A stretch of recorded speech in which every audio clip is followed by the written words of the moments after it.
حسبي ربي جل الله ما في قلبي غير الله نور محمد صلى الله لا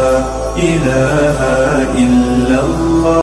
حسبي ربي جل الله ما في قلبي غير الله نور محمد صلى الله.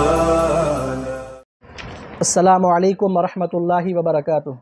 الحمدللہ وحدہ والصلاة والسلام علی من لا نبی بعدہ اما بعد فاعوذ باللہ من الشیطان الرجیم بسم اللہ الرحمن الرحیم. وعن ابی خزامۃ عن ابیہ قال قلت یا رسول اللہ ارأیت رقا نسترقیہا ودواء نتداوى به وتقاتا نتقیہا هل ترد من قدر اللہ شیئا قال ہی من قدر اللہ. رواہ احمد والترمذی وابن ماجہ. معزز و مکرم ناظرین و سامعین محترم، آج کے درس حدیث زجاجۃ المصاحبی میں ہم دم کرنا یا پھر جھاڑ پھونک یا پھر تعویذ جس کے ذریعے اللہ کی حفاظت کو طلب کیا جاتا ہے، اس کی کیا شرعی حیثیت ہے، اس حدیث پاک کی روشنی میں ہم جاننے کی کوشش کریں گے. حدیث پاک کے راوی حضرت ابی خزامہ وہ اپنے والد سے روایت کرتے ہیں. آپ نے فرمایا کہ یا رسول اللہ صلی اللہ علیہ وسلم ارأیت رقا نسترقیہا، یا رسول اللہ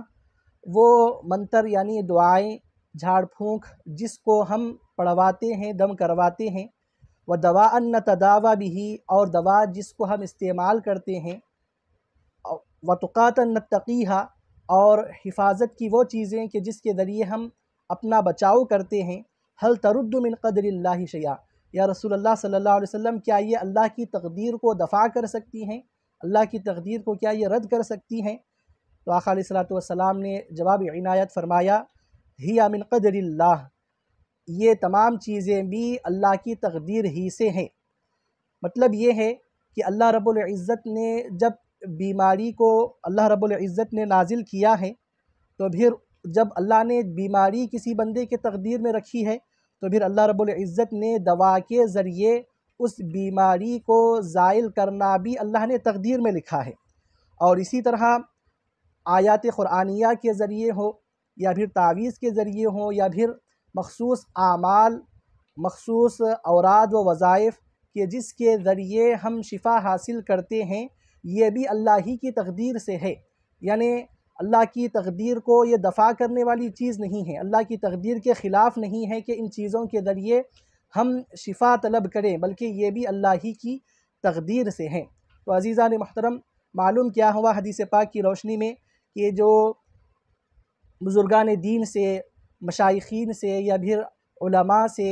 یا پھر نیک بندے جو مشہور ہوتے ہیں ان چیزوں میں کہ اللہ رب العزت نے ان کے دم کرنے میں بڑی شفا اللہ رکھتا ہے، تو پھر یہ عمل کرنا حدیث پاک کی روشنی میں ایک جائز عمل ہے. اور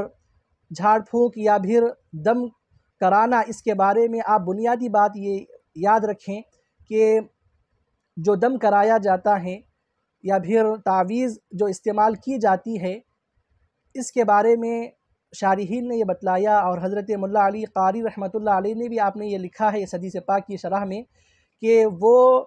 جھاڑ پھونک یا پھر وہ دم جو آیات قرآنیہ کے ذریعے ہو یا پھر اللہ کے اسماء و صفات کے ذریعے ہو یا پھر جو احادیث میں جو مسنون دعائیں وارد ہوئی ہیں، اگر وہ دم کرنا ان چیزوں پر اگر مشتمل ہے تو پھر ان کے ذریعے جھاڑ پھونک کرنا، دم کرانا یہ بالکل جائز اور مستحسن عمل ہے. بلکہ قرآن شریف میں اللہ نے بھی ارشاد فرمایا وَنُنَزِّلُ مِنَ الْقُرْآنِ مَا هُوَ شِفَاءٌ وَرَحْمَةٌ لِّلْمُؤْمِنِينَ، کہ ہم نے قرآن کو نازل کیا جو کہ شفا ہے اور مومنین کے لیے رحمت ہے. اب ظاہر سی بات ہے شفا اس سے کب حاصل ہوگی؟ جب اس کو پڑھا جائے گا اور اس کو دم کرا جائے گا تو پھر اس کے ذریعے پڑھنے والوں کو رحمت اور شفا حاصل ہوگی. تو عزیزان محترم، اس کے بارے میں بنیادی بات یہی شارحین نے لکھا ہے کہ جو قرآنی آیات ادعیہ منصورہ پر جو جھاڑ پھونک یا دم کرنا اگر مشتمل ہو تو پھر وہ بالکل جائز ہے. اور وہ دم کرنا یا پھر وہ جھاڑ پھونک جو کہ کفریہ اور شرکیہ کلمات پر اور جس میں جہالت ہو یا پھر غیر عربی الفاظ ہو تو پھر ان کے ذریعے دم کروانا یا پھر دم کرنا یہ ناجائز عمل ہے۔ اور اس سلسلے میں ہم کو احادیث شریفہ دو طرح کی ملتی ہیں۔ بعض احادیث وہ ہیں جیسے کہ بخاری شریف کی روایت ہے، حضرت عائشہ صدیقہ رضی اللہ تعالی عنہا آپ ارشاد فرماتی ہیں کہ آقا علیہ الصلوۃ والسلام خود آپ دم کیا کرتے تھے، اور کیا پڑھا کرتے تھے؟ حضرت عائشہ نے اس کو روایت کیا ہے کہ کانا یرقی یقول امسح البأس رب الناس بیدک الشفاء لا کاشف لہ الا انت، یعنی آقا علیہ الصلوۃ والسلام جب دم کیا کرتے تو آپ یہ کہا کرتے کہ اے لوگوں کے رب تو تکلیف کو دور کر دے، ہٹا دے، بے شک شفا تیرے ہی دست قدرت میں ہے، تو پھر اس مشکل کو تو آسان کر، تیرے سوا اس کو کوئی ہٹانے والا، دور کرنے والا نہیں ہے۔ اور اسی طرح اور ایک حدیث ہے جو کہ بخاری اور مسلم میں موجود ہے، حضرت ابو سعید خدری اس کے راوی ہیں کہ چند اصحاب رسول صلی اللہ علیہ وسلم کا گزر ایک عرب کے قبیلے کے پاس سے ہوا کہ انہوں نے ان اصحاب رسول صلی اللہ علیہ وسلم کی ضیافت کا اہتمام نہیں کیا، ان کی طرف توجہ نہیں کی، لیکن ہوا ایسا کہ اس قبیلے کے سردار کو سانپ نے ڈس لیا، تو پھر ان میں سے ایک قبیلے والوں میں سے ایک شخص آیا اور صحابہ کرام رضوان اللہ عنہم اجمعین کے پاس آ کر دریافت کیا کہ کیا تم میں سے کوئی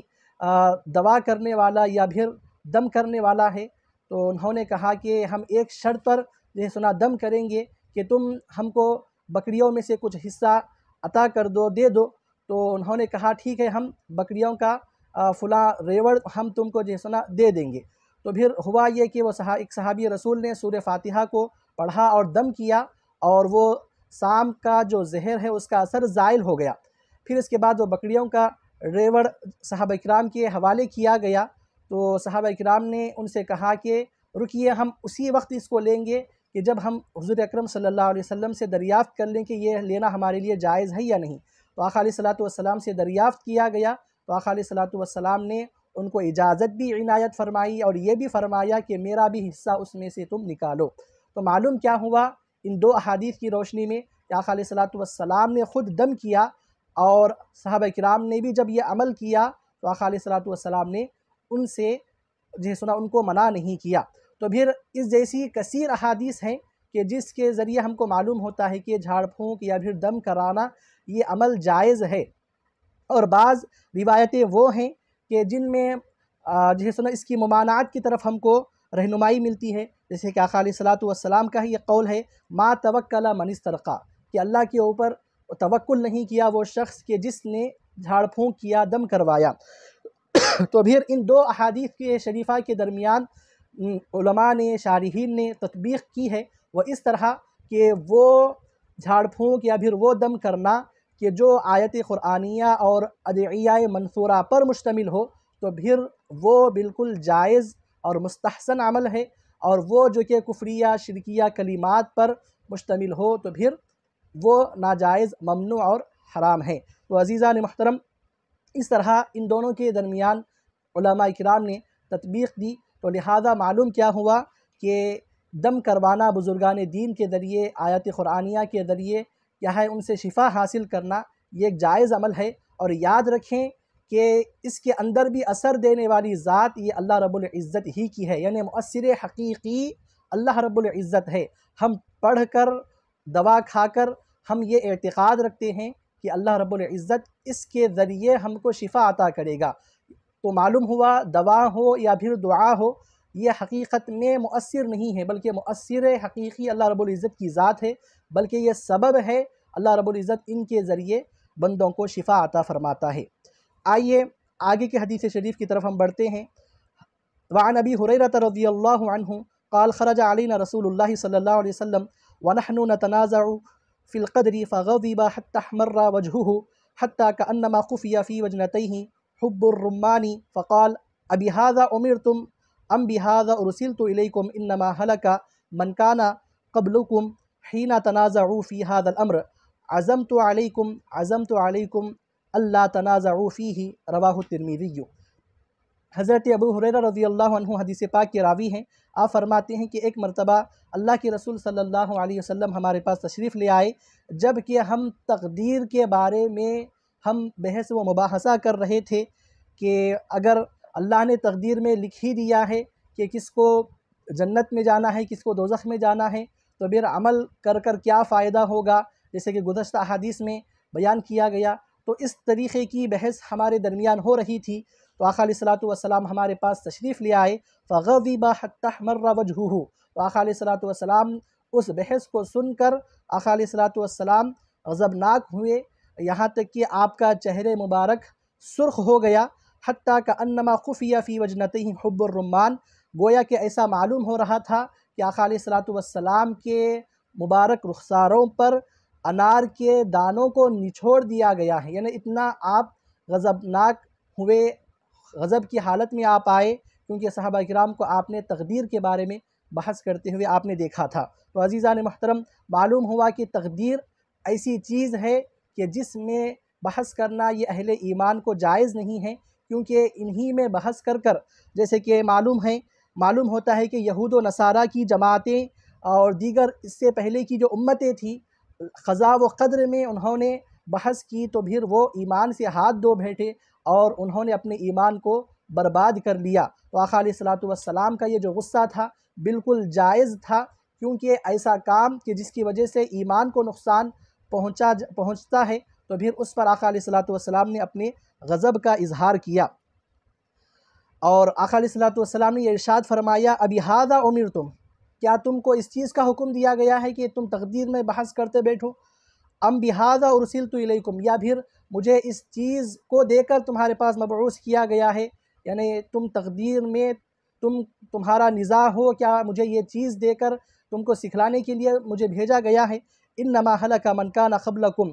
یاد رکھیے، سنو کہ تم سے پہلے والے لوگ وہ ہلاک ہو گئے، حین تنازعوا فی ھذا الامر، جب انہوں نے تقدیر کے بارے میں بحث و مباحثہ کیا۔ پھر آقا علیہ الصلوۃ والسلام نے ارشاد فرمایا، عزمت